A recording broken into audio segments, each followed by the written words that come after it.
This conference will now be recorded. ठीक है, तो अब हमारा आज का जो टॉपिक है वो है नेचुरल हैजार्ड्स एंड डिजास्टर।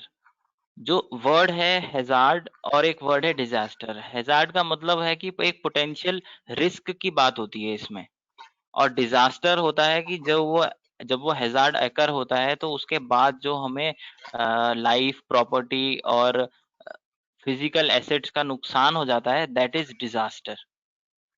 ठीक है, तो हैजार्ड उस पोटेंशियल को बोलते हैं कि जैसे कोई एसिड है तो वो हैजार्डियस है, तो इसका मतलब उसके पास पोटेंशियल है, हम इस वजह से उसे हैजार्ड बोल रहे हैं।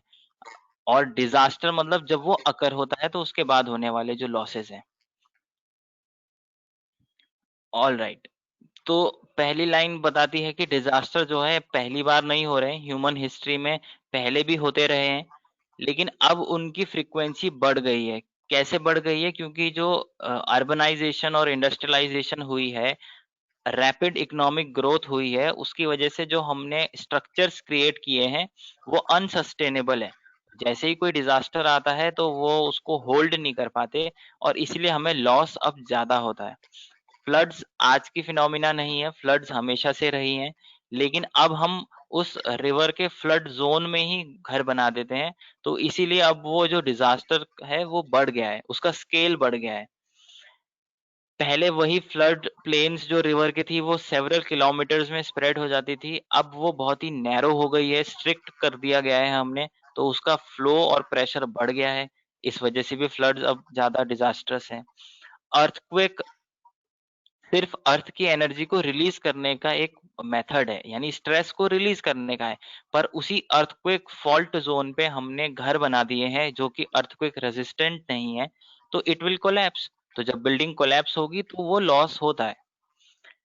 उसी तरह से फॉरेस्ट फायर भी नेचुरली होते रहे हैं, लेकिन वो फॉरेस्ट फायर हमें पता है कि हम उसे कैसे प्रिपेयर रह सकते हैं, कैसे हम उसको कंट्रोल कर सकते हैं, हम कैसे फायर लाइन बना सकते हैं, लेकिन मैन मेड एक्टिविटीज की वजह से हमने उन इंसिडेंट्स को बढ़ा दिया है।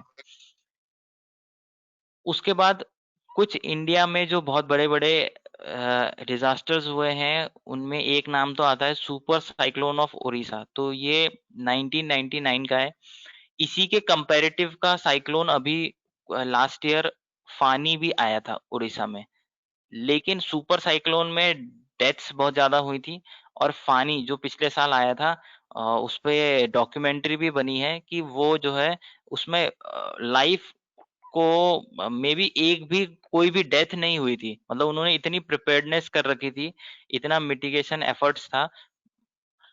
50 लैक्स के आसपास लोगों को इवैक्यूएट भी किया गया, लेकिन इतना स्मूथली। तो दिस इज द इम्पैक्ट।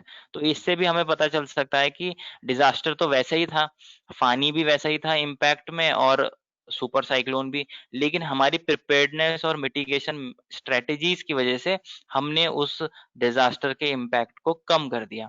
फिर गुजरात का अर्थक्वेक जो 26 जनवरी को आया था भुज में, वो भी, उसमें भी सारा इंफ्रास्ट्रक्चर कोलैप्स हुआ था। सुनामी आई थी, वो तो बहुत इंटरनेशनल लेवल पे थी उस टाइम 2004 में।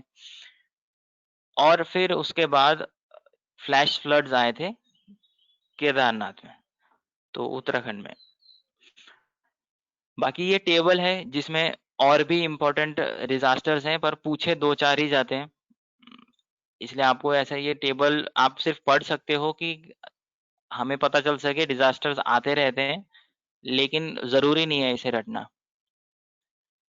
फिर इंडिया की ज्योग्राफी कैसी है? इंडिया की ज्योग्राफी में 59% लैंड मास सीस्मिक हैजार्ड है, यानी अर्थक्वेक प्रोन एरिया में आता है इंडिया का 59% रीजन।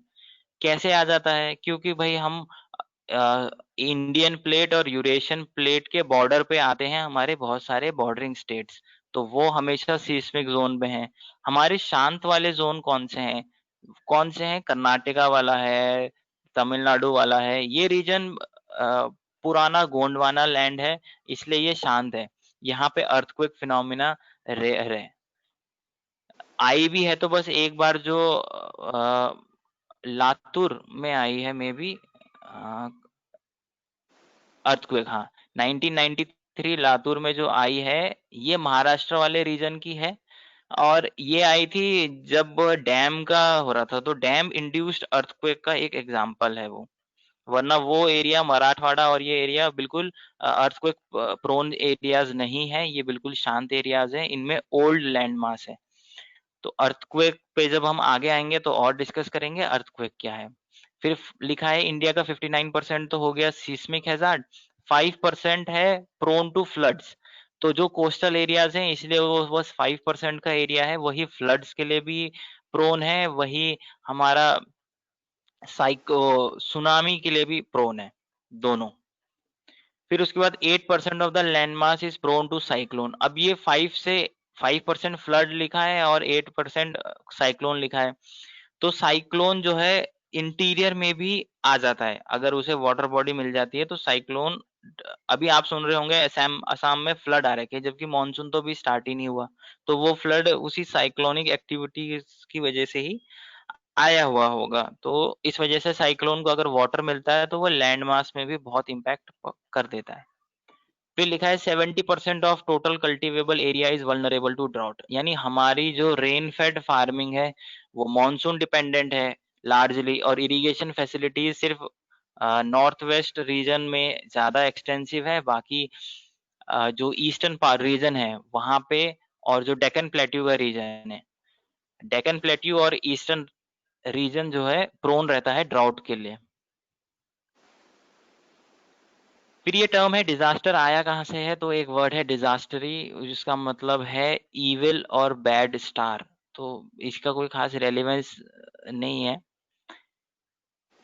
फिर डिजास्टर की डेफिनेशन है कि ऐसा डिसरप्शन जिससे कम्युनिटी सोसाइटी को क्या होता है, loss, social loss, environment loss, material loss होता है, और उनके रिसोर्सेज का लॉस हो जाता है। So such a loss is called a disaster. Disaster होने के लिए क्या जरूरी है, होने के लिए जरूरी है hazard, vulnerability and insufficient capacity. जब ये तीनों चीजें मिल जाती हैं तो एक डिजास्टर बनता है। तो डिजास्टर के लिए तीन चीजें चाहिए, वल्नरेबिलिटी चाहिए, हैजार्ड चाहिए, और इनसफिशिएंट कैपेसिटी। वल्नरेबिलिटी, हैजार्ड समझ लेते हैं। हैजार्ड मतलब कि वहां पोटेंशियल होना चाहिए उस चीज का, जैसे अगर हम फ्लड जोन पे बैठे हैं तो वह हैजार्डियस एरिया है। सुनामी या साइक्लोन प्रोन एरियाज में बैठे हैं वो भी हैजार्ड के लिए है। वल्नरेबिलिटी का मतलब है कि हम उस एरिया में तो बैठे हैं लेकिन हमने वहाँ की डेवलपमेंट और इकोनॉमिक एक्टिविटीज कैसी रखी हुई हैं कि हम उससे कितने इम्पैक्टफुल हो सकते हैं। जैसे कि अगर हम फ्लड जोन में हैं और हमारे घर जो है हमने एलिवेटेड हाउसेज नहीं बनाए हैं, तो हम वल्नरेबल हैं, क्योंकि एक तो हम हैजार्डियस जोन में बैठे ही हैं, ऊपर से हमने उसके मिटिगेशन के लिए घर भी ऐसा ही बना लिया जो अ, उसको सस्टेन नहीं करता। तो फ्लडिंग एरियाज में घर कैसे होने चाहिए, ऊंचे होने चाहिए, उनका फ्लोर ऊंचा होना चाहिए। अर्थक्वेक प्रोन एरियाज में घर कैसे होने चाहिए, अर्थक्वेक रेजिस्टेंट होने चाहिए। तो ये हो गई वल्नरेबिलिटी और हैजार्ड। अब इस पे बाद आता है इनसफिशिएंट कैपेसिटी। अगर हम इन दो चीजों को अच्छा कर भी लेते हैं, मान लो फ्लड जोन के एरियाज में हम ऊंचे एलिवेटेड घर बना भी लेते हैं, तो भी ये इसका मतलब ये नहीं होगा कि लॉस बिल्कुल नहीं होगा, लॉस तो फिर भी होगा। इनसफिशिएंट कैपेसिटी का मतलब हो जाएगा कि गवर्नमेंट एफर्ट्स पे बात आएगी, या फिर कम्युनिटी लेवल के एफर्ट्स पे बात आएगी कि क्या हमने ऐसा कम्युनिटी हॉल बनाया है जो अगर बाढ़ आने पे भी हमें शेल्टर दे सके, क्या हमने बिजली और कम्युनिकेशन की लाइंस को अंडरग्राउंड कर दिया था टाइम से ताकि वो साइक्लोन में टूट ना जाए। तो ये सारी चीजें हमारी कैपेसिटी पे बात आती है कि हम वापस रिगेन जब करेंगे, क्या वो कैपेसिटी हमने प्रिपेयर कर रखी है या नहीं।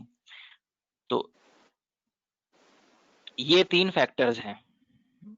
बाकी कितने टाइप के हैजार्ड्स हैं, अर्थक्वेक है, सुनामी है, वॉल्केनो है, लैंडस्लाइड है, डैम बर्स्ट, माइन फायर। तो ये सारे ऑलमोस्ट आपने सुने हुए ही हैं। अर्थ से related earthquake, tsunami, volcano. Water से related flood, drought, hail storm. Environment से रिलेटेड डिफॉरेस्टेशन या फिर पेस्ट अटैक, जैसे कि आजकल आप सुन रहे होंगे राजस्थान में लोकस्ट यानी टिड्डियों का हमला हो गया है। तो और हेल स्टॉर्म यानी आपने सुना था जब फसल कटने वाली थी तो ओले पड़ गए थे अभी रिसेंटली, तो वो हेल स्टॉर्म का अटैक था। पेस्ट अटैक भी आप देख रहे हैं कि 90,000 हेक्टेयर्स की लैंड जो राजस्थान में कल्टीवेबल है, वहां पे टिड्डी का हमला हो गया है, तो वो क्रॉप को नुकसान पहुंचाते हैं। फिर केमिकल डिजास्टर्स भी आप जानते हैं, जैसे भोपाल गैस ट्रेजेडी हुई थी, वो मैन मेड थी, नेचुरल वाली नहीं थी वो। तो हैजार्ड या डिजास्टर जो भी होते हैं वो मैन मेड और नेचुरल दोनों टाइप के होते हैं। ओके, तो ये आपके पास इंट्रोडक्शन था आज के टॉपिक का कि नेचुरल हैजार्ड और डिजास्टर्स के बारे में। किसी को कोई डाउट है यहाँ तक में?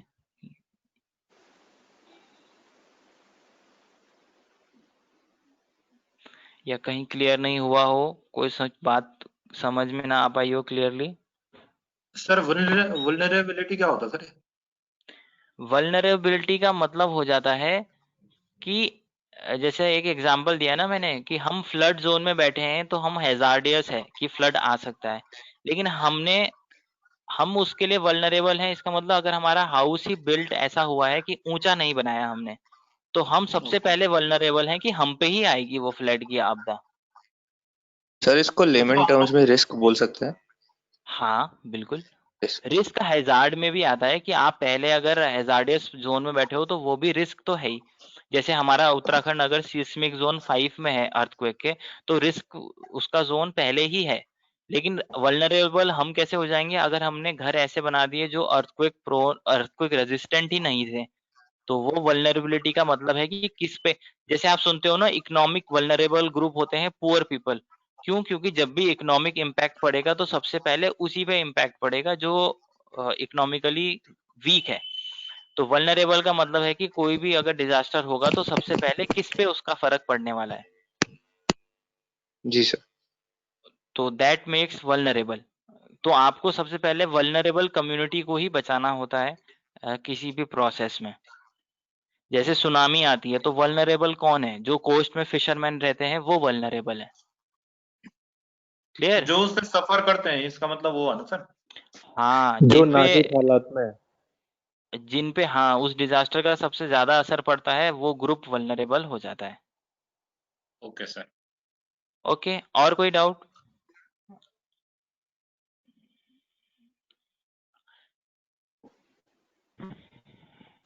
ठीक, अब हमारे पास अर्थक्वेक आ जाता है पहला टॉपिक। अर्थक्वेक के बारे में हम लोग जानते हैं कि it is sudden shaking of earth crust. और ये अर्थक्वेक के कॉजेज भी हैं, जैसे कि प्लेट्स होती है ना, टेक्टोनिक प्लेट्स, जो जिससे कि हमारा क्रस्ट बना है। तो हम जिस अर्थ के ऊपर खड़े हैं उसके 3 लेयर है ना, क्रस्ट, मेंटल और कोर। तो जो ये क्रस्ट है हमारा, ये छोटी छोटी मतलब 7 बड़ी बड़ी प्लेटों में 7 मेजर प्लेट्स और प्लेट्स में बटा हुआ है, और ये फ्लोट करता रहता है मेंटल के ऊपर। अब ये फ्लोट करता रहता है, इसका मतलब इसमें थोड़ी फ्लूइडिटी आ जाती है, क्योंकि हमारा जो मेंटल है वो सेमी सॉलिड सा है। तो ये चलते फिरते रहते हैं प्लेट्स, और इनमें force of compression, force of tension, यानी खिंचाव और दबाव, ये प्रक्रिया चलती रहेगी। इससे क्या होगा कि शेकिंग प्रोड्यूस होगी जब भी वो टकराएंगे या दूर जाएंगे। कुछ भी ऐसा होगा तो अर्थ जो है शेक करेगी, क्रस्ट उसका शेक करेगा, और जब वो शेक करेगा तो वो एक एनर्जी रिलीज करेगा जो कि अर्थ से फिर बाहर की तरफ आएगी। उसके रास्ते में जो भी आएगा वो उस एनर्जी के अगर फ्लो में रह गया तो बच जाएगा, अगर उसके अगेंस्ट खड़ा होना चाहेगा तो गिर जाएगा। तो अर्थक्वेक का फिनोमिना ऐसे ही काम करता है। अर्थक्वेक के टाइप्स बताए गए हैं कि एक डीप अर्थक्वेक होता है जो 300 किलोमीटर से भी नीचे की गहराई में है। वो कब आता है कब चला जाता है हमें मोस्टली पता भी नहीं चलता। फिर मीडियम का होता है जो 60 टू 300 किलोमीटर के बीच में कहीं आता है, तो वो थोड़ा बहुत इम्पैक्टफुल होता है क्योंकि उसका हमें पता चल जाता है बहुत इजीली। पर सबसे खतरनाक वाले कौन से हैं? शैलो अर्थक्वेक, जो अभी नीचे ही 40-50 किलोमीटर के अंदर अंदर ओरिजिन उनका इतना नजदीक है हमारे क्रस्ट से, वो बहुत ही इम्पैक्टफुल होते हैं। तो मूवमेंट अर्थ की जो टेक्टोनिक प्लेट्स हैं, जो ऊपर टेक्टोनिक प्लेट्स हैं, उनकी 3 तरह की मूवमेंट बताई गई है। एक कि वो दोनों एक दूसरे से दूर जा सकती हैं, दैट इज पुलिंग अवे। एक वो दोनों प्लेट आपस में पास आएंगी, दैट इज पुशिंग। एंड तीसरा है स्लाइडिंग, यानी वो एक दूसरे के पैरेलल जो है रब करेगी एक दूसरे को, तो उसको मूवमेंट को बोलते हैं स्लाइडिंग मूवमेंट। अब आप लोगों के सामने एक डायग्राम दिख रहा होगा जिसमें कि मेजर प्लेट्स दिख रही हैं। पैसिफिक प्लेट जो पूरा पैसिफिक ओशन है, north American plate, south American plate, African plate, Eurasian plate and Australian या इंडो ऑस्ट्रेलियन प्लेट भी बोलते हैं इसे, और लास्ट एक एंटार्क्टिक प्लेट। तो मेजरली ये 7 प्लेटें हैं, वरना छोटी छोटी तो यहाँ फिलिपाइन प्लेट, ऐसे अरेबियन पेनिनसुला में एक छोटी प्लेट है, तो ये सारी प्लेट्स तो माइनर हैं, पर मेजरली यही सारी प्लेट्स हमें दिखाई देती हैं। अब ये प्लेट्स हमेशा से पहले ऐसे नहीं थी, पहले ये सारा लैंडमास एक ही था जिसे हम पेंजिया बोलते थे। फिर ये प्लेट्स खिसकती गई, टूटती गई और 2 लैंडमास बन गए, लॉरेशिया और गोंडवाना, यानी नॉर्थ और साउथ। फिर ये 2 प्लेट्स और टूटते गई और अब आज की डेट में हमारे पास ये 7 प्लेट की फॉर्म में मौजूद है।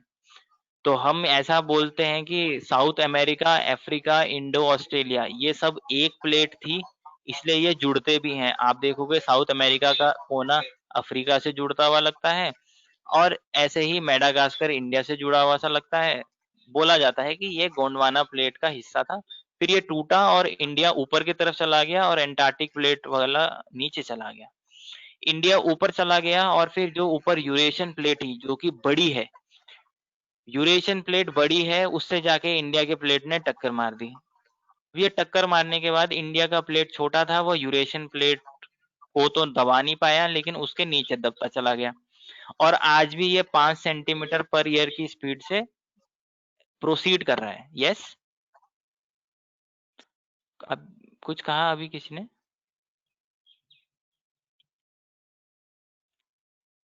ऐसा लगा, ओके। अभी यहाँ तक क्लियर हुआ? यहाँ तक किसी को डाउट? हम अर्थ की जियोलॉजिकल थोड़ी बहुत जान रहे थे, हिस्ट्री। No sir.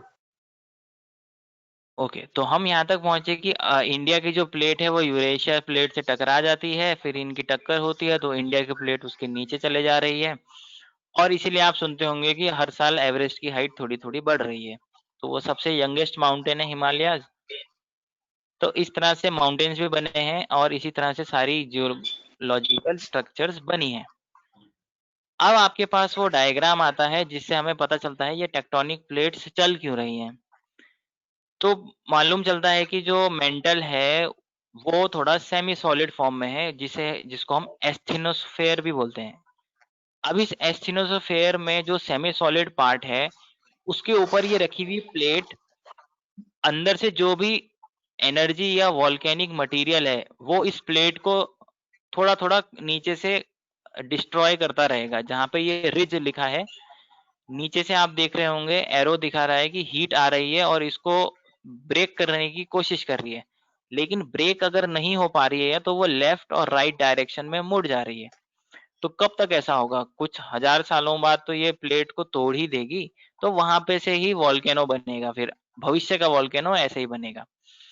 अच्छा, जब तक ये वॉल्केनो नहीं बन जाता तब तक ये जो वेव्स लेफ्ट और राइट को चले गई, ये क्या करेंगी? ये अपने साथ ऊपर की प्लेट को ड्रैग करेंगी, खींचेंगी। फ्रिक्शन होता है ना, खींचेगा। अब इस खींचने की वजह से क्या होगा, ये प्लेट जिसके स्लैब पुल लिखा हुआ है, ये प्लेट इस ट्रेंच वाले एरिया में जाके दूसरी प्लेट से टकरा रहा है। अब जब टक्कर होगी तो जो दोनों में से कोई एक प्लेट को तो नीचे दबना पड़ेगा, तो वो जब प्लेट नीचे दब जाएगी तो ऐसे ही ये नीचे डिसॉल्व होती चली जाएगी और वापस इसी मेंटल का हिस्सा बन जाएगी। तो ये हमेशा से चलता रहेगा इसी तरह। दोनों साइड ट्रेंच है, दोनों साइड की यही कहानी है। ठीक है, तो पहली मूवमेंट जो हम देख रहे हैं प्लेट की, वो डाइवर्जेंट है, यानी 2 प्लेट एक दूसरे से दूर जा रही हैं। इसका एग्जाम्पल कहाँ देखने को मिलता है कि साउथ अमेरिका और अफ्रीका जो पहले जुड़े हुए थे उनके बीच में अब एक अटलांटिक ओशन आ गया है, north and south Atlantic ocean. तो बोला कि ये जो बीच में एक लाइन है, यहाँ पे अर्थ के पानी के नीचे जो है एक रिज है।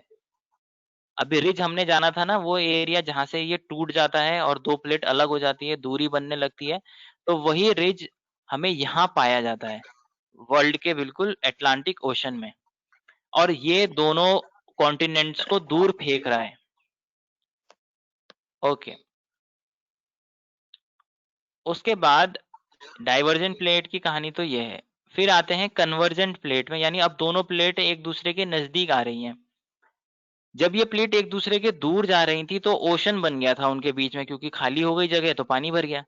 अब लेकिन वो जब दोनों एक दूसरे के पास आ जाएंगी प्लेट्स, तो पानी तो नहीं आ पाएगा, तो ओशन नहीं बनेगा, माउंटेन्स बनेंगे।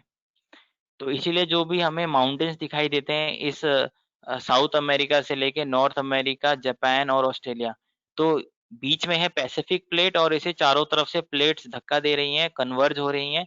अब यहाँ पे जो है माउंटेन्स आपको मिलेंगे, रॉकीज मिलेगा नॉर्थ अमेरिका के बॉर्डर में, और साउथ अमेरिका में एंडीज मिलेगा। तो जितने ये माउंटेन्स दिख रहे हैं ये सारे उसी के परिणाम हैं, कन्वर्जेंट बाउंड्रीज के। और रिंग ऑफ फायर भी यहीं पे है, क्योंकि वॉल्केनिक एक्टिविटीज भी यहीं होती है सबसे ज्यादा। तो जहाँ प्लेट्स का टकराव है वहाँ मोस्टली वॉल्केनोज की फॉर्म में हमें मिल जाता है। फिर तीसरी जो बाउंड्री मूवमेंट है वो है ट्रांसफॉर्मेशनल, यानी दो प्लेट एक दूसरे के पैरेलल स्लाइड कर रही हैं।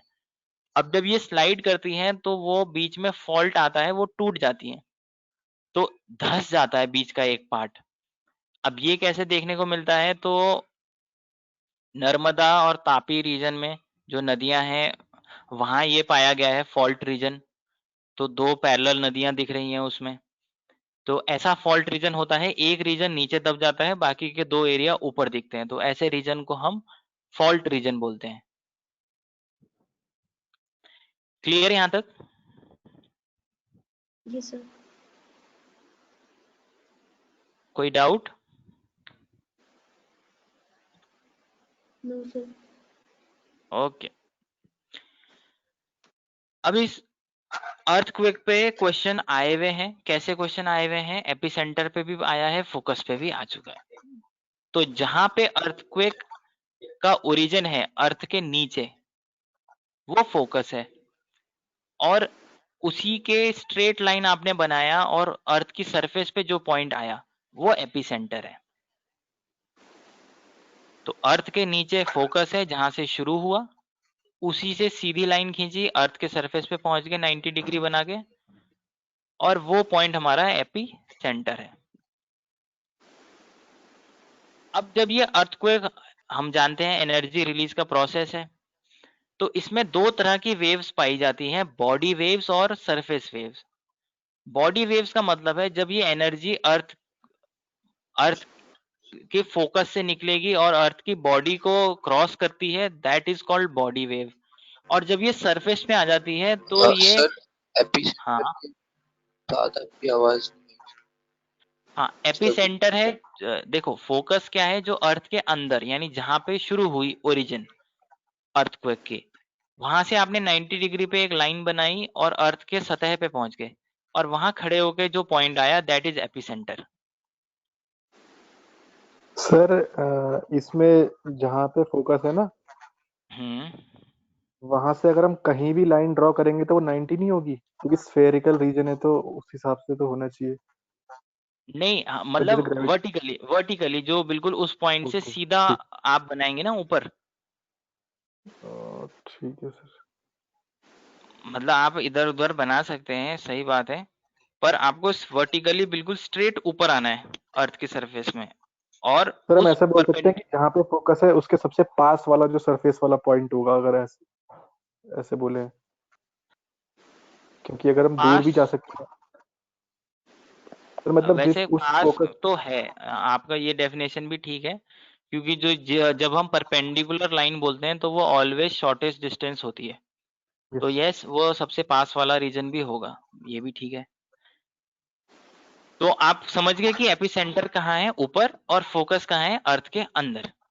तो क्वेश्चन जब कंफ्यूज करने के लिए आता है तो वो इसी पे ही आता है कि कौन सा ऊपर है कौन सा नीचे है, राइट? सर जो एपिसेंटर है उसी में मतलब वहीं पर फिर अर्थक्वेक आता है, उस एरिया को अफेक्ट करता है।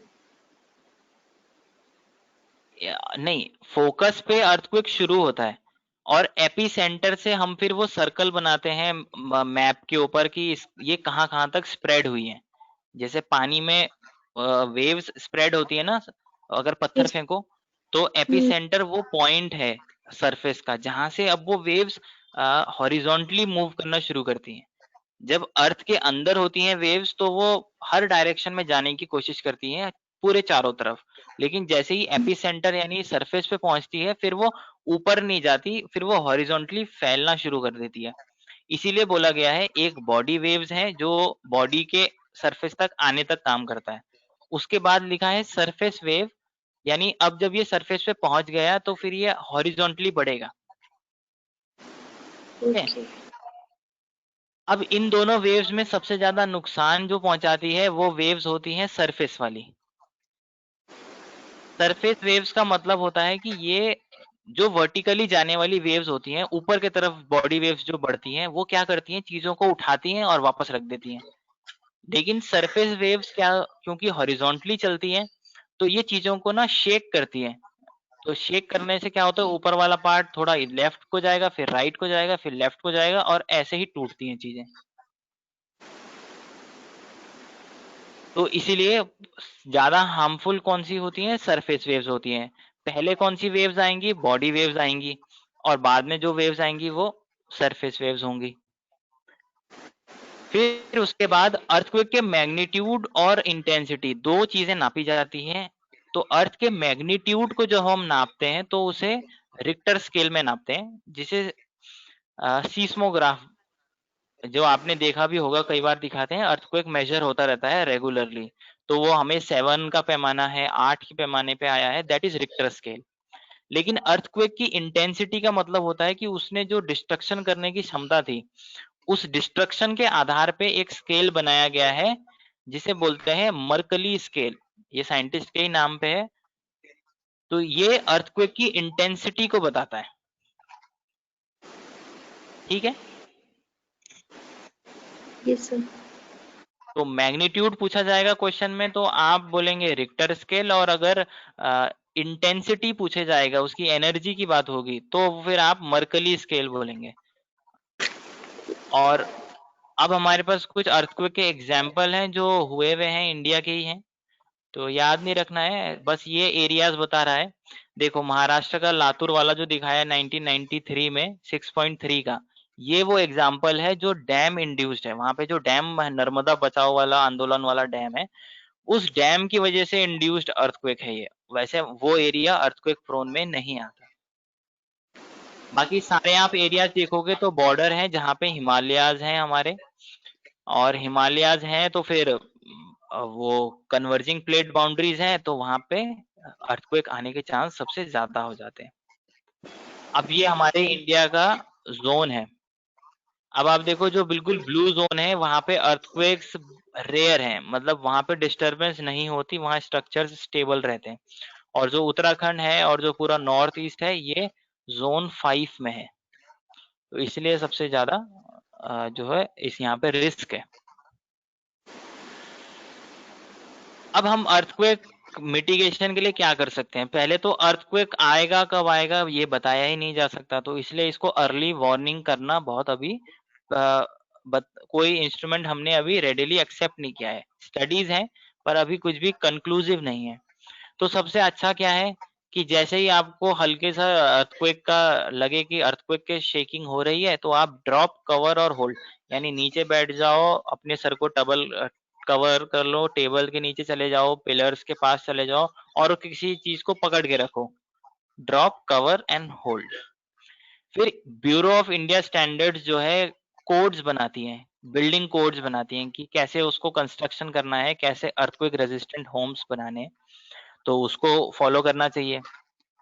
फिर पब्लिक को अर्थक्वेक प्रिपेयर्डनेस और मिटिगेशन और अर्थक्वेक आने पे क्या करना है, ये सब की ट्रेनिंग करानी चाहिए लोगों को। सॉइल टाइप का भी एनालिसिस करना चाहिए व्हाइल मेकिंग बिल्डिंग्स, क्योंकि सॉइल होल्ड करती है। अगर लूज सॉइल होगी तो बिल्डिंग कोलैप्स कर जाएगी। तो सॉइल का टेक्सचर इंपॉर्टेंट है, सॉइल की स्ट्रेंथ इंपॉर्टेंट है।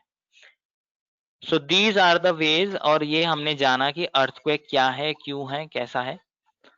अब आपके कोई डाउट्स अर्थक्वेक से रिलेटेड?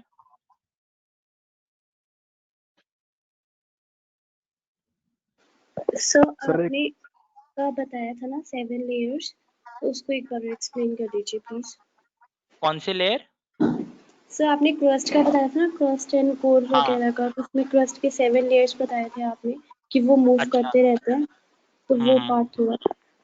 ठीक है, और कोई डाउट? सर एक टर्म ना हाइपोसेंटर आई थी, तो हाइपोसेंटर क्या है? हाइपोसेंटर कहाँ पे? सर ये केवीएस मैदान में ही है सर। अच्छा, तो उसमें अगर कुछ लिखा है तो आप उसको एक बार रीड कर दो, मे बी अगर रिलेटेड होगा जो हमने डिस्कस किया हुआ है तो पता चल जाएगा। ऐसे वर्ड से मुझे स्ट्राइक नहीं कर रहा है हाइपो सेंटर। सर यहाँ पे इसमें हिंदी में लिखा है कि भूकंप के उत्पन्न होने की प्रारंभिक बिंदु केंद्र। तो प्रारंभिक बिंदु केंद्र तो सर एपिसेंटर होना चाहिए वैसे, यहाँ पे हाइपोसेंटर लिखा है। नहीं, एपी सेंटर नहीं, ये वो इसी की बात कर रहे होंगे फिर, फोकस की, ठीक है, अच्छा हाँ क्योंकि ठीक है सर, ठीक। अर्थक्वेक आपके फोकस से शुरू होता है। यस सर, यस ठीक है, अब यस सर। आपने पूछा था क्रस्ट का, तो क्रस्ट क्या है? हमारा सबसे ऊपर का लेयर है जो कि ओशन बेड में तो 8-10 किलोमीटर है, और अगर हम पहाड़ों के नीचे चले जाएंगे तो क्रस्ट हमारी 60-70 किलोमीटर तक भी मिल जाती है। तो ये क्रस्ट क्या है? क्रस्ट हमारी एक मेंटल के ऊपर तैरने वाली, अब ये मेंटल है आपको दिख रहा है, अंदर कोर हो गया, और ऊपर ये छोटा सा पतला सा जो स्ट्रिप है ये है क्रस्ट। अब ये मेंटल के ऊपर तैर रहा है, और मेंटल कैसा है? बहुत गर्म है, वहां तो ज्वालामुखी और ये सब फटते रहते हैं, तो इतनी हीट होगी तो ये ऊपर वाली लेयर को शांति से बैठने तो देगा नहीं।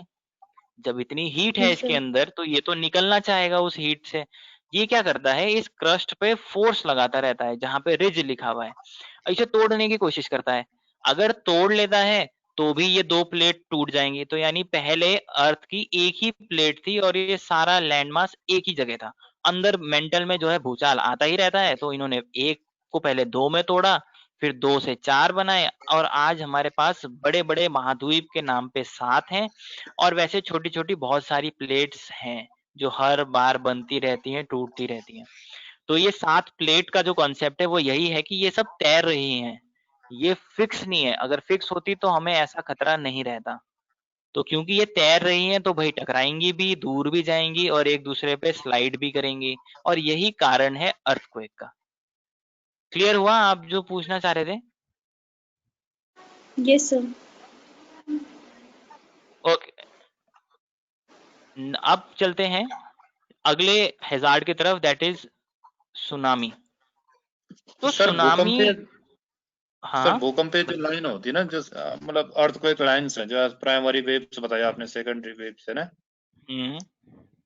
इनके बारे में थोड़ा सा दोबारा बता दीजिए सर। प्राइमरी और सेकेंडरी वेव्स पे हमने डिस्कशन नहीं किया था, हमने सिर्फ बॉडी और सरफेस वेव में किया है। क्या होता है कि जो बॉडी वेव्स है ना, उसमें सबसे जी सर। पहले जो वेव्स निकलती है that is primary, P waves, और जो जी सर। दूसरी वेव्स निकलती हैं दैट इज सेकेंडरी, वो एस वेव्स कहलाती हैं। उसके बाद जब ये सरफेस पे पहुंचती हैं तो वहां से सरफेस वेव्स शुरू होती हैं जो डिस्ट्रक्शन का काम करती हैं। तो हमारे पास अर्थक्वेक का सबसे पहला जानकारी तभी पहुंचता है जब हमारे पास प्राइमरी वेव्स पहुंच जाती हैं, यानी जो वेव्स हैं उनका सिग्नल पहुंच जाता है। लेकिन ये अर्थक्वेक इतनी तेज फिनोमिना है कि हमें पता चल के भी हम अभी बच नहीं पाते। तो बस हमें पता चल जाता है कि ये आ रही हैं, तो आपकी स्पीड भी देख सकते हैं। तो पी वेव्स की स्पीड 6 किलोमीटर पर है और एस वेव की है 4 किलोमीटर पर आवर। इसका मतलब पी वेव्स हमारे स्टेशन पे, अर्थक्वेक मेजरिंग स्टेशन पे सबसे पहले पहुंचेगा। तो बस वो पता चल जाता है हमें। डिस्ट्रक्शन पूछा जाएगा तो डिस्ट्रक्शन के लिए ये सरफेस वेव रिस्पॉन्सिबल है जो तोड़ती ठीक हैं चीजों को। ठीक है सर। ठीक है, अब जैसे कैसे तोड़ लेती हैं, जैसे आपने एग्जांपल देखा होगा कि एक लोहे के सरिये को तोड़ना हो तो आप उसे कितना ही खींच लो, कितना ही दबा लो, नहीं टूटता। आप उसे सिर्फ बेंड कर दो, up and down, up and down, तो उस फटीक से ही वो टूट जाएगा।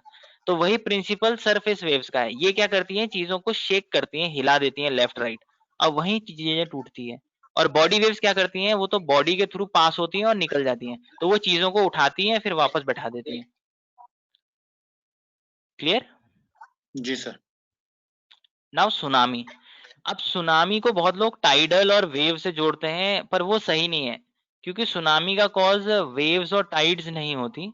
सुनामी तब आती है जब अर्थ जो सी का बेड है, सी बेड में या तो अर्थक्वेक का फॉल्ट आ जाए, यानी वहां पे अर्थक्वेक आ जाए समुद्र के अंदर या सी के अंदर, या फिर वहां लैंडस्लाइड हो जाए, मतलब ऐसा कुछ हो जाए सी बेड के अंदर, जिससे कि पानी सारा वो एक जगह से दूसरी जगह डिस्प्लेस हो जाए, पानी को इधर उधर फेंक दे वो। जब फॉल्ट होगा तो पानी सारा पीछे आएगा, फिर सारा फॉल्ट बंद हो जाएगा, तो उसके बाद सारा पानी बैक फोर्स से वापस आएगा। तो उससे क्या होता है, ये बहुत बड़ी बड़ी वेव्स की शक्ल ले लेती हैं, और ऐसी एक वेव नहीं होती, पूरी वेव की ट्रेन होती है, तो ये आती रहती हैं आती रहती हैं। इसलिए आपने सुना होगा सुनामी से पहले समुद्र जो है पहले पीछे पीछे जाता है, तो लोग सोचते हैं सी बेड हमें दिख रहा है, तो लोग भी सी कोस्ट की तरफ जाने लगते हैं। फिर बाद में वो बहुत ही हाई वेव की फॉर्म में वापस आता है, और फिर किसी को बचने का टाइम नहीं मिलता। तो जब ये आता है तो अपने साथ फ्लडिंग लेके आता है, बहुत सारा पानी लेके आता है, और जब ये वापस जाता है तो कई चीजों को अपने साथ बिल्कुल लेके चला जाता है, उनको तहस नहस कर देता है। तो दैट इज वाई सुनामी बहुत डेंजरस होती है, और इसका कॉज कोई वेव और टाइड नहीं है, इसका कॉज है सी बेड, यानी समुद्र के अंदर जो अर्थक्वेक या लैंडस्लाइड या वॉल्केनो कोई भी एक्टिविटी हो जाए, जिससे पानी का डिस्प्लेसमेंट हो जाए, बहुत बड़ा मास ऑफ वाटर अपनी जगह से विस्थापित हो जाए, तो वो सुनामी को जन्म दे देता है। राइट? Yes sir.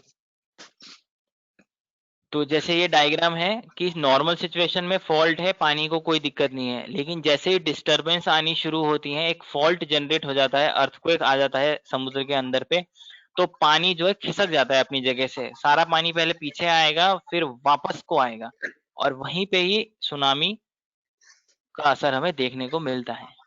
इंडिया में सर्वे ऑफ इंडिया ने कई जगह ऐसे अब क्योंकि ये अर्थक्वेक से आता है, तो इसका मतलब हमें पी वेव्स और एस वेव्स भी मिलेंगी, तो उसी तरह से सुनामी के टाइम पे भी हमें पी वेव्स एस वेव्स मिलती हैं, रिकॉर्डिंग स्टेशंस में वो आ जाती हैं।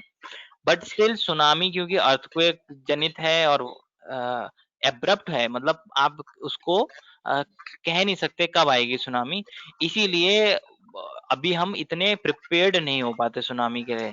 तो जब भी सुनामी आती है तो बहुत डिजास्टर लेके आती है। सुनामी वैसे जापानीज वर्ड है, तो पर जो 2004 में आई थी उसे भी सुनामी कहते हैं, लेकिन सुनामी छोटे मोटे माइनर स्केल पे ऐसा हो आती रहती है जापान या अदर कंट्रीज में, छोटे मोटे अर्थक्वेक होते हैं तो भी आती रहती है। तो बड़ा वाला था 2004 वाला, जिसमें कि इंडोनेशिया से लेके साउथ एशियन कंट्रीज बहुत ही बैडली इम्पैक्ट हुई थी।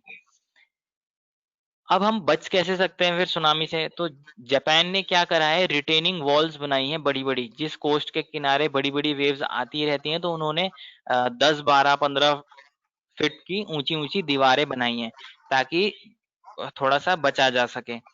ऐसा नहीं होगा कि आप इसे अवॉइड कर सकते हो, तो नहीं, पर आप इसके डिस्ट्रक्शन को कम कर सकते हो, that is risk reduction measures, इसलिए प्रिवेंशन मेजर नहीं लिखा है।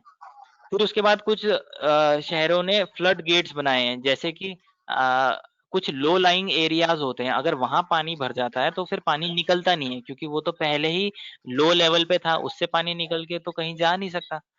तो फ्लड गेट्स बनाने का मतलब है कि जहां पानी वहां आ जाएगा तो आपने दूसरे चैनल बना दिए, ताकि पानी को आप रास्ता दे दें। पानी को रास्ता देना पड़ता है। उसके बाद आप तीसरा क्या काम कर सकते हो कि डेवलपमेंट स्ट्रेटेजी बनाते वक्त, प्लानिंग करते वक्त, आप कोस्टल एरियाज में पहले ऐसी चीजों को प्रेफरेंस देंगे, जैसे सिंपल एग्रीकल्चर, पार्क बना देना, यानी ओपन स्पेसेस को प्रेफरेंस दोगे other than buildings and residential complexes. उसके बाद अगर ऐसा पॉसिबल नहीं हो पाता तो फिर आप हाई वैल्यू या कॉस्टली इंफ्रास्ट्रक्चर को वहां पे बिल्ड नहीं करते, जो कि कोस्टल एरियाज के पास होगा या जो प्रोन होगा। उसके बाद कम्युनिटीज को एजुकेट करना इम्पोर्टेंट हो जाता है, क्योंकि जो हमने मैंग्रोव डिस्ट्रक्शन अगर देखा हो, तो मैंग्रोव्स जो है एक नेचुरल बैरियर होती हैं, और ये साइक्लोन्स में भी मदद करती हैं, सुनामी में भी मदद करती हैं। लेकिन अगर मैंग्रोव्स नहीं होंगी, ये नेचुरल बैरियर नहीं होगा, तो वाटर जो है फ्लड की तरह हमारे लैंड मास में आ जाएगा।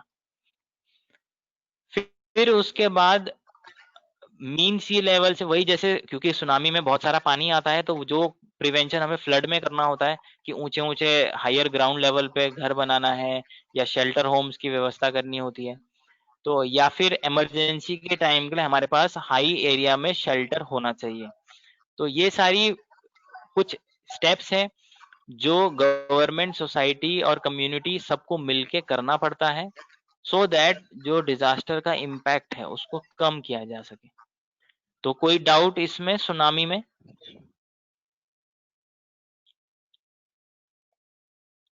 तो एक बार टाइड्स और वेव्स में डिफरेंस बता दीजिए मुझे, मतलब।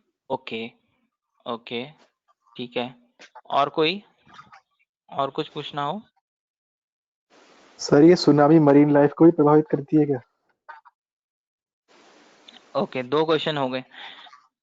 ओके, तो पहले क्वेश्चन पे आते हैं कि टाइड और वेव्स। तो वेव्स क्या है? एक सरफेस फिनोमिना है जो विंड की वजह से होती है, यानी समुद्र के ऊपर बहने वाली जो हवा है वो अपने साथ पानी को उठाती है और गिरा देती है। जो वो पानी गिरता है वो दूसरी वेव को जन्म दे देता है। इस तरह से ये वेव्स चलती रहती हैं। तो माना जाए तो ये विंड का कॉज क्या है, मतलब वेव्स का कॉज क्या है? हवा, विंड से चल रहा है। टाइड क्या है? टाइड मून और सन की ग्रेविटी से उठने वाला पानी का वाटर मास है। तो ये जैसे जैसे मून और घूम रहा है, अर्थ घूम रही है, इसीलिए टाइड एक जगह पे एक दिन में 2 बार आ सकता है या 1 बार आएगा। तो ये टाइड वाटर मास का अपलिफ्टमेंट है due to gravity of moon and sun. तो वेव अलग है और टाइड अलग है। क्लियर हुआ टाइड और वेव? Yes sir. पर जो वो ओके। बवंडर बोलते हैं वो कहाँ आएगा, मतलब वेव में? बवंडर मतलब साइक्लोन। जो साइक्लोन ही होता है। बवंडर अगर ठीक है। साइक्लोन होता है तो वो अलग टॉपिक है। अगर आप सर वेव और बवंडर शायद टॉर्नेडो होता है। हाँ, तो फिर वो साइक्लोन का टॉपिक है। बवंडर और ये चक्रवात, ये सारे साइक्लोन का टॉपिक है, ओके सर। राइट? तो वेव का कॉज है हवा, विंड, और टाइड का कॉज है ग्रेविटी, और जो सुनामी है उसका कॉज है सी बेड के अंदर आया हुआ भूकंप। क्लियर? Yes sir. अब आपने दूसरा क्या पूछा था? सर मरीन लाइफ भी मतलब इससे अफेक्ट हाँ होती है क्या? हाँ, तो आपको ये जान के हैरानी होगी कि जब सुनामी आती है और समुद्र के बीच में कोई शिप खड़ी है समुद्र के बीच में, तो उस शिप को पता भी नहीं चलता कि सुनामी आ चुकी है। अब आप में से अगर कोई लोग जानते हैं ऐसा कुछ है तो अपनी राय भी रखें, फिर मैं बताता हूँ कि सर ऐसा क्या शायद है। जैसे मतलब अंदर से बाहर के रीजन में आती है तो उतना ही पानी इकट्ठा करते हुए लाती है साथ में, इसलिए सबसे ज्यादा डिस्ट्रक्शन किनारों पे होता है, मतलब बीच में शायद कम होता है। ओके, और कोई? सर इसमें सागर समीर और स्थल समीर का प्रभाव दिखने को मिलता है। सागर समीर यानी विंड की बात कर रहे हैं आप? Yes sir. सर वो ब्रीज जो होती है, सी ब्रीज। अच्छा, तो नहीं, ऐसा वाला कॉन्सेप्ट नहीं है। सुनामी जब आती है तो समुद्र के बीच में जो जहाज है उनको कुछ नहीं होता। एक्चुअली ये रीजन क्यों है, क्योंकि वहां पे उस सुनामी की वेव को रोकने वाला भी तो कोई नहीं है। आप देखना, जब सुनामी की वेव आएगी ना तो वो शिप थोड़ा सा ऊपर उठ जाएगा वेव के साथ, फिर वेव जब चले जाएगी तो नीचे बैठ जाएगा। लेकिन लैंड मास क्या होता है, जमीन तो अपनी जगह पे स्थिर है। तो जब सुनामी की वेव आती है तो जमीन तो उसे रास्ता देती नहीं है, तो वो जमीन के ऊपर चढ़ जाती है फिर सुनामी वेव, तो अपनी हाइट बढ़ा लेती है सुनामी वेव। सुनामी को किसी का नुकसान नहीं करना, उसे तो बस निकलना है, वो तो एनर्जी है ना, एनर्जी को रिलीज होने का रास्ता चाहिए। तो शिप्स जो समुद्र के बीच में है वो तो कोई रास्ता रोक ही नहीं रहे हैं, पानी के साथ उड़ जाएंगे फिर पानी के साथ नीचे बैठ जाएंगे। रोक कौन रहा है? जो कि हमारा कोस्ट है, यानी जो हमारी जमीन है, वो जमीन ओशन से आने वाले पानी के लिए रास्ता नहीं दे रही, तो उसको क्या करना पड़ेगा? पानी को टकराएगी तो उछल के जाएगी ऊपर से। इसीलिए सुनामी का इम्पैक्ट कोस्ट में होता है और समुद्र के बीच में नहीं होता। क्लियर? सर मरीन लाइफ को मतलब कोई नुकसान नहीं होता होगा अंदर मतलब समुद्र के बीच में? नहीं, मरीन लाइफ पे ऐसा इम्पैक्ट देखा नहीं गया है। कोस्टल मरीन लाइफ पे जरूर देखा गया है, पर जो अगर वैसे मरीन लाइफ मोस्टली कोस्टल में ही होती है।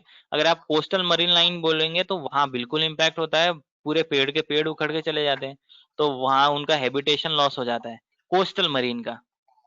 लेकिन अगर डीप सी मरीन एनिमल्स की बात करोगे तो उनको कोई फर्क नहीं पड़ता है उससे, क्योंकि उनके लिए सिर्फ वो वाटर का डिस्प्लेसमेंट है, डिस्ट्रक्शन नहीं हुआ। और जो कोस्टल वाले हैं उनके लिए तो वो वाटर का डिस्ट्रक्शन होता है, तो वो अपने साथ सब कुछ बहा के ले जाने की कैपेसिटी रखता है। तो बहुत सारा मैंग्रोव लॉस हमारा सुनामी में हुआ है, बाद में स्टडी भी हुई है। अब वो लॉस अगर नहीं होता तो शायद लैंड मास को बहुत ज्यादा लॉस हो जाता। तो अंडमान एंड निकोबार के कई एरियाज में मैंग्रोव्स जो है बिल्कुल डिस्टर्ब हो गए, तो एक पूरी हैबिटेशन लॉस हुई है वहां पे। तो marine life in coastal, yes it is impacted. Marine life whales वगैरह जो डीप सी ओशन वाले हैं उनको कोई फर्क नहीं पड़ता इससे, राइट। Yes sir. अब हम आते हैं साइक्लोन में, जो बवंडर है, चक्रवात है और हरिकेन है, टाइफून है, इन सब नामों से जाना जाता है। तो साइक्लोन एक ऐसा फिनोमिना है जहां पे लो प्रेशर का रीजन बनता है वाटर बॉडी के ऊपर, और आसपास के हाई प्रेशर के रीजन से एयर वहां पे आने लगती है। बीच में लो प्रेशर है और आसपास में हाई प्रेशर है। ये हाई प्रेशर की विंड जब लो प्रेशर की तरफ आती है तो कोरियोलिस फोर्स की वजह से घूम जाती है, यानी अर्थ का एक फोर्स है रोटेशन का वजह से, जिसे हम कोरियोलिस फोर्स के नाम से जानते हैं। ये क्या करती है, विंड को घुमाती है। अब घुमाती है तो क्या करता है, नॉर्थ हेमिस्फेयर में एंटी क्लॉकवाइज घुमा रही है और साउथ हेमिस्फेयर में क्लॉकवाइज घुमा रही है, घड़ी की दिशा में और घड़ी की विपरीत दिशा में। तो साइक्लोन का इसलिए असर भी वैसे ही देखने को मिलता है। तो साइक्लोन के लिए सबसे बेसिक कंडीशन क्या है कि वाटर बॉडी पहले तो गर्म होनी चाहिए, यानी हमारा जो समुद्र का जो सरफेस है, वाटर बॉडी का जो सरफेस है, उसके नीचे 100 मीटर 50-100 मीटर के बीच में पर्याप्त गर्मी होनी चाहिए। 25 से 26 से ज्यादा डिग्री का टेम्परेचर अगर हो जाता है तो वो पानी गर्म हो जाता है समुद्र का। कितना गर्म, सिर्फ सतह लेवल पे नहीं, कम से कम 100 मीटर तक गर्म होना चाहिए। जब ये पानी ऐसा गर्म हो जाता है तो इससे जो वार्म वेव्स हैं वाटर मास की, वो ऊपर की तरफ चलने लगती हैं और वहां पे क्रिएट हो जाता है लो प्रेशर, क्योंकि वहां की एयर तो चल दी ऊपर। अब ये जब एयर ऊपर चले गई तो आसपास की जो एयर थी दूसरे वाटर बॉडी की, जो ठंडी थी यानी हैवी थी, वो हाई प्रेशर पे थी, वो इसका जगह लेने के लिए चारों तरफ से आ जाती है। तो चारों तरफ से आ जाती है और ये जो बीच की हवा है ये ऊपर जा रही है, चारों तरफ से हवा आ रही है, ये गोल गोल गोल गोल घूमेगी और यही इसका मैकेनिज्म है जो इसे पावर देता है। तो जब तक ये पानी और ये वार्म कंडीशंस बनी रहेंगी, यानी गर्म पानी, पानी का ऊपर जाना, साइड से हवा का आना, जब तक ये रहेगा तब तक साइक्लोन मजबूत होता चला जाएगा जितना उसे पानी मिलता रहेगा। उसके बाद जब ये पानी में रहता है इसकी स्पीड बढ़नी शुरू होती है और हम सैटेलाइट इमेजेस भी देख लेते हैं कि ये किस स्पीड से बढ़ रहा है।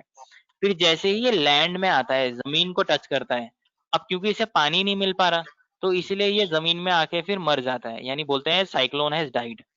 तो जमीन में अंदर आने के बाद अगर इसे पानी नहीं मिलता तो फिर ये चला जाता है, साइक्लोन खत्म हो जाता है। और अगर जमीन में इसे कोई नदी मिल गई तो फिर ये और भयंकर हो जाता है। तो इसीलिए साइक्लोन का डिस्ट्रक्शन बहुत ही शॉर्ट होता है, यानी सुबह आया 3-4 घंटे का या ज्यादा से ज्यादा एक दिन का रहेगा, तो उतने में ही बहुत सारा पानी लेके आता है अपने साथ, बहुत सारा पानी, और ये पूरे स्टेट्स को क्रॉस कर सकता है, इतनी कैपेसिटी होती है। तो ये है साइक्लोन कैसे बनता है और क्या इसका काम होता है। अब अलग अलग जगहों में इसे अलग अलग नाम से जाना गया है। पैसिफिक एरियाज में इसे टाइफून बोलते हैं, अटलांटिक में हरिकेन बोलते हैं, इंडिया और इस रीजन में ट्रॉपिकल साइक्लोन बोलते हैं, और ऑस्ट्रेलिया में इसे विली विली बोलते हैं। तो ये सारे साइक्लोन के टाइप्स हैं। अलग अलग नाम इसलिए हैं क्योंकि रीजन का भी फर्क पड़ता है, और दूसरा थोड़ा थोड़ा फर्क है सब में। जैसे जो टॉर्नेडोज होते हैं ये साइक्लोन जितने बड़े एरिया पे नहीं आते, आपको आसमान से ही दिखेगा, एक बवंडर घूमता हुआ आया, नीचे छोटा सा दिखाई दे रहा है। तो पिक्चरों में भी आपने देखा होगा, कोई कार के शीशे से दिखा रहा है कि वहां देखो टॉर्नेडो आ रहा है।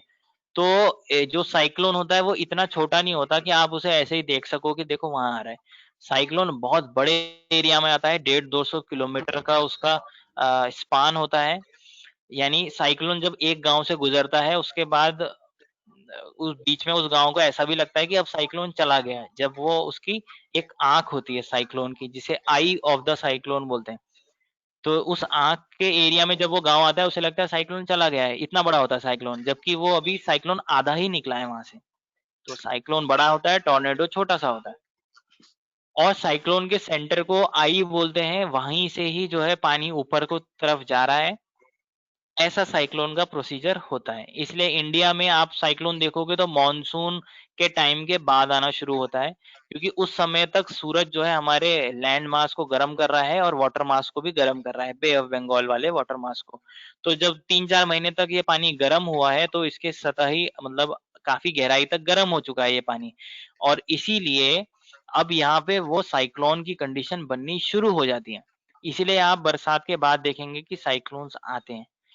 अब इस समय भी आए हैं, ये एक अलग फिनोमिना है ये, पर कंडीशन अगर फुलफिल होगी तो ये किसी भी समय आ सकते हैं।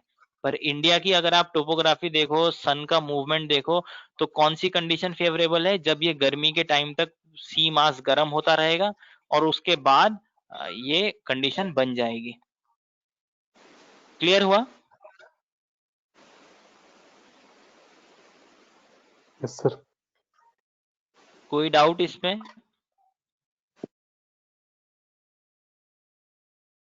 सर इस टॉपिक के अंदर वेस्टर्न डिस्टरबेंस भी आता है क्या, जो हवाओं का जैसे कोरियोलिस इफेक्ट? और वेस्टर्न डिस्टरबेंस साइक्लोन का पार्ट नहीं है।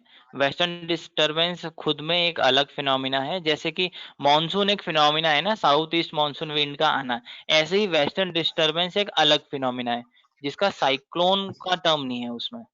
सो वेस्टर्न डिस्टरबेंस तो अच्छी भी होती है, हमें वीट के क्रॉप के लिए बेनिफिशियल होती है, पर हैजार्ड में नहीं गिनते हम उसे। जैसे मॉनसून भी फिनोमिना है दैट इज हेल्पफुल, वो हैजार्ड नहीं है। तो ऐसा ही होता है। Yes sir. और कोई डाउट साइक्लोन से? क्लियर हुआ साइक्लोन कब बनता है, उसके लिए क्या कंडीशन है? क्योंकि उन्हीं से ही सारी प्रिकॉशनरी मेजर या मिटिगेशन मेजर आते हैं समझ में। तो साइक्लोन समझ में आएगा तो उसका मिटिगेशन भी समझ में आएगा। तो पढ़े फिर mitigation measures. Yes sir. Okay, तो सबसे पहला ही है ग्रीन बेल्ट, यानी जो पेड़ है, मैंग्रोव्स हैं, कोस्टल वेजिटेशन है, ये सबसे इंपॉर्टेंट काम प्ले करती है साइक्लोन्स के अगेंस्ट। क्योंकि ये क्या होता है, ये उसको ब्रेक करने का काम करती है, यानी उसकी वेलोसिटी को तोड़ने का काम करती है। एक काम तो ये है नेचुरली। उसके बाद हमारे पास रिकॉर्ड्स होते हैं कि देखो हर बार उड़ीसा, आंध्र प्रदेश, इस रीजन में साइक्लोन आता है, तो हम उस एरियाज के लिए evacuation measures, building code policies, construction activity, development process को प्लान कर सकते हैं अकॉर्डिंग टू पास्ट एक्सपीरियंस कि कैसा वहां पे माहौल है। अब क्यों 1999 में सुपर साइक्लोन आता है और 10,000 लोग जो है मर जाते हैं उड़ीसा में, और 2019 में फानी आता है, सेम कंपैरेटिव उसका है, इम्पैक्ट का है, लेकिन डेथ नहीं होती है। तो it is a major setback कि अगर डेवलपमेंट प्रोसेस प्रॉपर हो तो यस, एक हैजार्ड से भी बचा जा सकता है। पॉलिसीज हो गई, स्ट्रक्चर्स ऐसे होने चाहिए जो विंड फोर्स को झेल सकें। दूसरा कम्युनिकेशन वायर्स और ये सब अंडर पड़ेंगी इन जगहों पे, क्योंकि ये जो पोल्स होते हैं इनको तो उड़ा ले जाता है एयरपोर्ट्स में, विंड्स में। तो जो इसके स्ट्रक्चर्स होते हैं, हमें ऐसे स्ट्रक्चर्स बनाने होते हैं जो कि इस साइक्लोन के इफेक्ट को कम करता हो।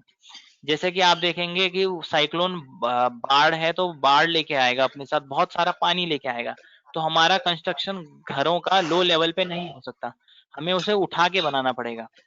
दूसरा, हमें अपने जो ये घर के छज्जे निकलते हैं इसको बंद करना पड़ेगा साइक्लोन वाले इलाकों में, क्योंकि ये क्या करेगा, ये विंड के साथ उड़ जाएगा, और ये आपने देखा होगा कई छतें उड़ जाती हैं, छप्पर उड़ जाते हैं, तो वो कहीं पे डिस्ट्रक्शन होती है, कहीं पे डिजास्टर का फॉर्म ले लेता है।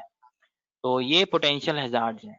तो यहाँ तक था हमारा आज का काम जो हमें जानना था। आज हमने 3 हैजार्ड्स करे हैं, बाकी हम कल को करेंगे।